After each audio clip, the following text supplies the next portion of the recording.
আসসালামু আলাইকুম রহমতুল্লাহি আবরাকাতু। চলে আসলাম নতুন একটা রেসিপি নিয়ে আপনাদের মাঝে। খুবই সিম্পল উপকরণ, সিম্পলভাবে রান্না করতেছি। এখানে ঝিঙ্গাটা কেটে, আলু ও ঝিঙ্গা একসাথে কেটে ধুয়ে পরিষ্কার করে আমি কড়াইতে দিয়ে দিছি।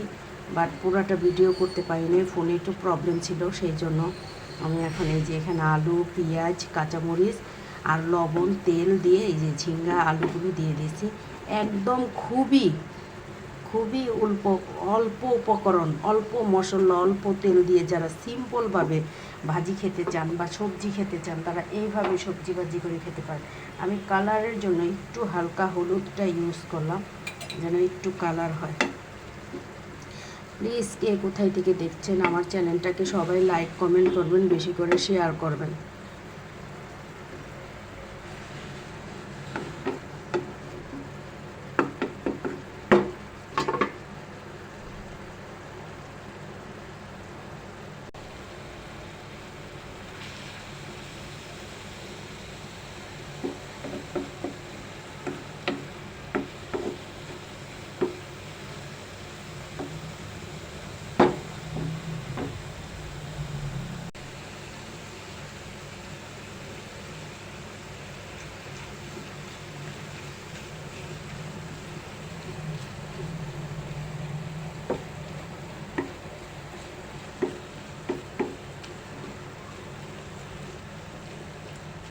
আমি একটা এখানে ডিম অ্যাড করে দিলাম।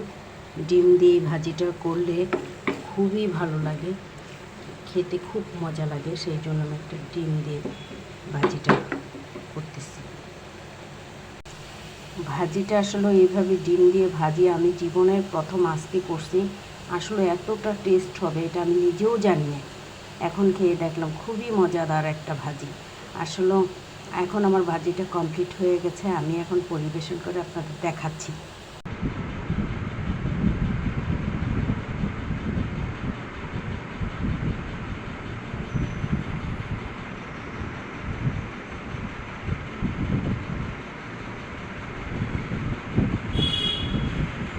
আসসালামু আলাইকুম রহমতুল্লাহি বারাকাতু। আমার ভাজিটা কমপ্লিট হয়ে গেছে, আমি যে পরিবেশন করে দেখাচ্ছি।